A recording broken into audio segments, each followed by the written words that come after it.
Close your eyes, dear listener. Let the noise of the day melt away. Allow each breath to slow like a soft breeze drifting through ancient ruins. Tonight, we set sail, not across seas, but across the rivers of memory and myth. Through fog, through time, through whispers of long-forgotten lands, we trace a story that has lingered in the shadows of history. A tale of soldiers, of silence, and of the great empire that once ruled the world. Tonight we journey to the edge of the Roman world, to the mists of ancient Britain, to the mystery of the lost Ninth Legion. But this is not a tale of war, not tonight. It is a story told slowly, like steps echoing through a quiet forest. A story to guide your mind gently away from wakefulness, to calm, to comfort, to carry you into sleep. Let your breath find its rhythm. Let your thoughts drift as we begin. And now, let us go back, 2,000 years back, to the Roman Empire at its peak. It is the 2nd century CE. The Roman Empire spans continents. From the sunlit shores of Hispania to the snowy peaks of the Alps, from the warm deserts of Africa to the misty islands of Britannia. Imagine it now. Marble cities glint in the sunlight. Aqueducts curve like silver ribbons across valleys. Roads stretch for miles, straight and strong. Markets hum with voices speaking Latin, Greek, and dozens of other tongues. This is an empire of order, of architecture, of ambition, but also of routine. In Rome, senators wear robes of white wool and speak slowly in shaded courtyards. In villas, fountains bubble gently. Olive trees sway. Doves coo from terracotta rooftops. Time moves differently here, slower, softer. The hum of daily life is rhythmic and calm. And far to the north, beyond the comfort of Rome's heart, is the frontier, the edge of the world, Britannia. There, in the northern wilds of Britain, the Ninth Legion was stationed. Legio IX Hispana. Veterans of wars, conquerors of lands, guardians of empire. We do not know exactly what happened. That is the mystery. Sometime around 120 CE, the Ninth vanished.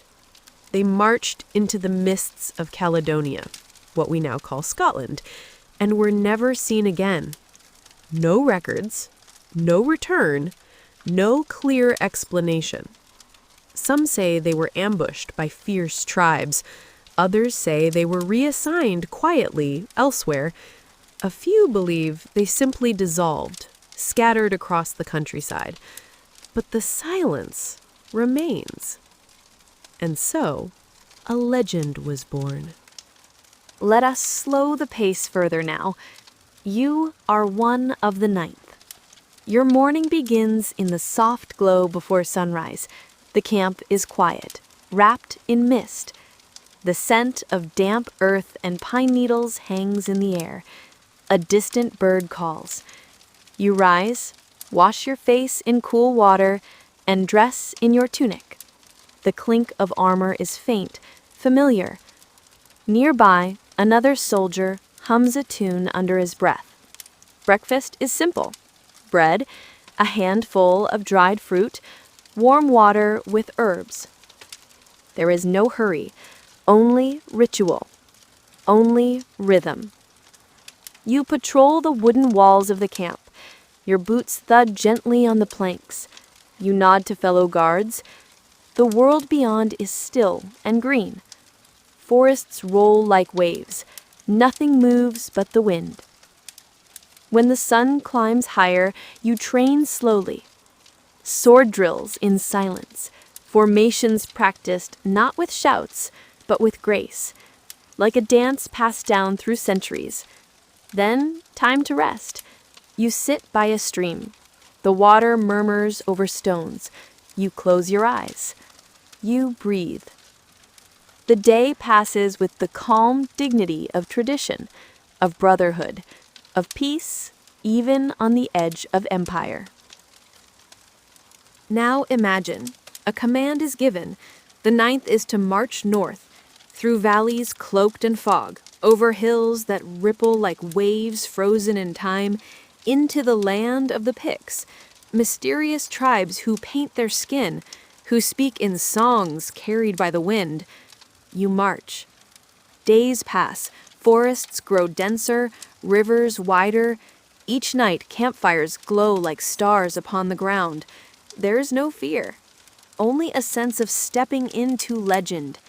You pass standing stones etched with symbols. You see shadows move in the trees. Sometimes you hear drums in the distance, or think you do. You sleep wrapped in your cloak, the earth beneath you soft and forgiving. Each morning, the mist parts just long enough to show you the path ahead. Then it closes again, like a secret. And then nothing. The records stop. The 9th vanishes. Did they fall in battle? Were they lost to storms, to betrayal, to time itself? We cannot say. Only the forests of Scotland remember, and they do not speak. What remains is not terror, but stillness, a pause, an unfinished story. And in that space, we dream. Many have tried to explain the mystery. Some point to a Hadrian's Wall, built soon after as a sign of Roman retreat. Others look for grave sites, for armor, for swords buried in peat. Some say the 9th was cursed. Others claim they became part of the land, married into the tribes, forgot their Latin names. There are tales of ghost legions seen in the fog, of drumbeats heard where no one walks, of footprints appearing overnight in empty fields. But these are stories, gentle stories, like ripples on water. And what is an empire, really? Stone? Steel? A name carved in history? Or is it the memory of footsteps on a quiet path, the echo of voices now gone, the shimmer of sunlight on an old sword left rusting in the grass? All things fade, even Rome, even legions, but beauty remains. In silence, in stillness, in the questions we keep asking. Now close your eyes again. Picture a wide green field beneath a soft gray sky. Mist curls along the ground, and from that mist the 9th appears, not as ghosts, not as warriors, but as memories. They walk quietly, side by side. They smile, they rest, they return not to battle, but to peace. You walk among them. You feel no fear, only calm. One offers you a piece of bread. Another wraps a warm cloak around your shoulders. You sit by their fire. You listen to stories you do not fully understand, but that soothe your heart all the same. And as the stars appear above, you feel sleep begin to take you. The legion fades. The mist returns, but you are safe. You are warm. The past is a story, gently told, and tonight you are part of it. Let go now. Let your breath slow, your thoughts grow soft. You are not lost. You are simply resting. Good night, dear listener. May your dreams march gently into peace.